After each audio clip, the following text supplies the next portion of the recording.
आज आपण चपातीसाठी जी कणिक भिजवतो त्यापासून मस्त लेयर्सवाला मसाला पराठा कसा बनवायचा ते पाहणार आहोत। हा पराठा बनवायला अतिशय सोपा असून झटपट बनतो। या पराठ्यासोबत भाजीची गरज लागत नाही। हा पराठा तुम्ही नुसताच देखील खाऊ शकता किंवा दही, चटणी, केचप सोबत सर्व करू शकता। खूप स्वादिष्ट असा हा पराठा तयार होतो। चला तर मग रेसिपीला सुरुवात करूयात।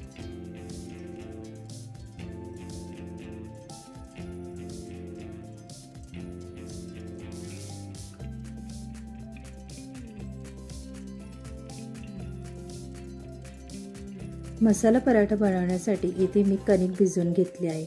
आपण चपातीसाठी जे गव्हाचं पीठ मळतो त्याच पद्धतीने हे पीठ मळून घेतलं आहे। आता या पिठाचा आपल्याला मध्यम आकाराचा गोळा करून घ्यायचा आहे। तर या पद्धतीने आपल्याला याचा गोळा करून घ्यायचा आहे। आता हा गोळा कोरड्या पिठात घोळून याची पोळी लाटून घ्यायची आहे। तर याची आपल्याला पातळ पोळी लाटून घ्यायची आहे।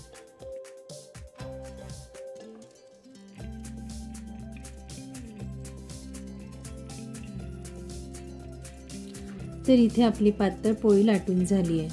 आता यावर मी 1 चमचा तेल घालते। तुम्ही याऐवजी बटर किंवा तूप देखील लावू शकता। तर इथे मी तेलाचा वापर करते। यानंतर यावर पाव चमचा लाल तिखट घालते। पाव चमचा गरम मसाला घालूयात। पाव चमचा धणे पावडर, चवीनुसार मीठ घालूयात। आता हे सगळे मसाले आपल्याला या पद्धतीने हलक्या हाताने पसरवून घ्यायचे। तर पोळीवर हे मसाले व्यवस्थित पसरवून घ्यायचे। तर हे मसाले पोळीवर व्यवस्थित लावून झालेत। आता यावर कलोंजी घालूयात। कलोंजीमुळे हे पराठे खमंग तयार होतात। तुम्ही यावर बारीक चिरलेली कोथिंबीर किंवा कसुरी मेथी देखील घालू शकता। आता याला दोन्ही बाजूने फोल्ड करून घेऊयात। बरोबर मधोमध याला फोल्ड करून घ्यायचे।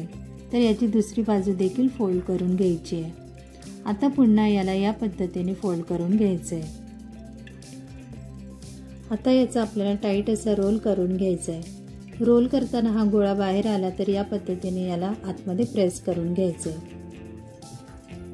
तर या पद्धतीने याचा आपल्याला रोल करून घ्यायचा आहे।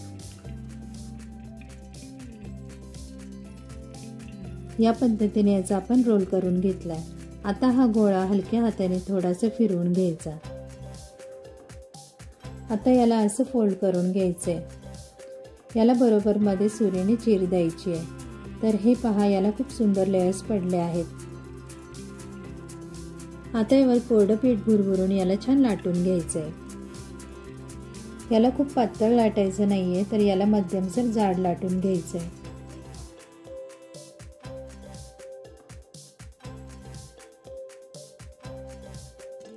तर इथे आपण पराठा मध्यमसर जाड लाटून घेतलाय।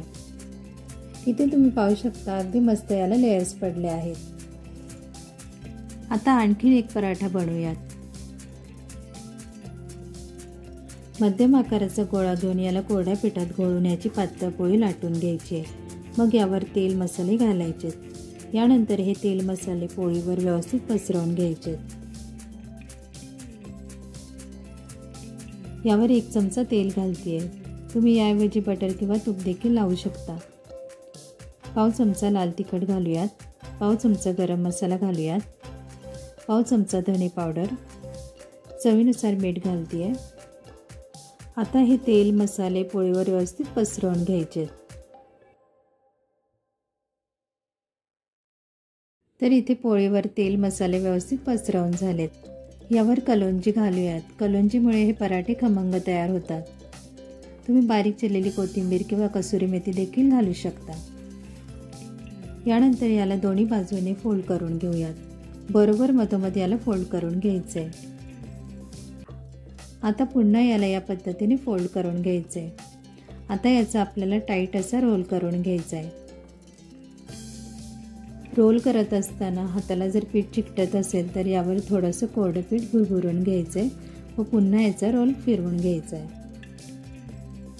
आता याला असं फोल्ड करून घ्यायचंय व बरोबर मधोमध याला सुरीने चीर द्यायची आहे। तर हे पहा, याला देखील खूप सुंदर लेयर्स पडले आहेत. यावर कोरडं पीठ भुरभरून याला छान लाटून घेऊयात. याला खूप पातळ लाटायचं नाही आहे, तर याला मध्यमसर जाड लाटून घ्यायचं आहे. याच पद्धतीने आपल्याला सगळे पराठे लाटून घ्यायचे. तर इथे आपला दुसरा पराठा देखील व्यवस्थित लाटून झाला आहे. इथे तुम्ही पाहू शकता, याला देखील मस्त लेयर्स पडले आहेत. आता हे पराठे भाजून घेऊयात. इथे मी तवा गरम करून घेतला. यावर पराठा घालूयात. यावर तेल किंवा तूप घालायचं आहे. तर इथे मी तेल वापरते आहे. खालची बाजू जरा भाजली की याला पलटून घ्यायचं आहे. दुसऱ्या बाजूवर देखील तेल व्यवस्थित लावून घ्यायचं आहे. तर हा पराठा आपल्याला दोन्ही बाजूने खमंग भाजून घ्यायचा आहे.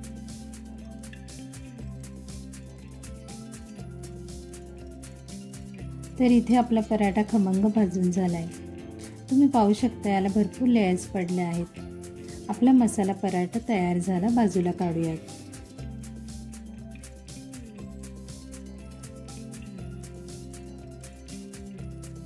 तर उरलेले पराठे देखील आपल्याला याच पद्धतीने भाजून घ्यायचे.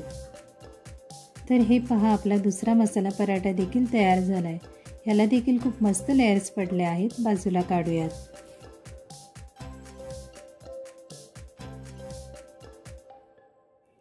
आता हे पराठे आपल्याला अशा पद्धतीने करून घ्यायचेत, म्हणजे याचे लेयर्स मोकळे होतात.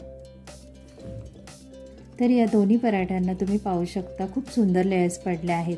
तर हा सोप्या पद्धतीने पराठा तुम्ही टिफिनसाठी, सकाळच्या नाश्त्यासाठी बनवू शकता. हा पराठा नुसताच खाल्ला तरी खूप छान लागतो, किंवा दही, चटणी, केचपसोबत खाऊ शकता. या पराठ्याला भाजीची अजिबात गरज पडत नाही. संध्याकाळी हलकं फुलकं खायचं असेल तर तुम्ही हा बनवू शकता. शिवाय हा पराठा आपण चपातीसाठी जे पीठ मळतो त्यापासून बनवलेला आहे.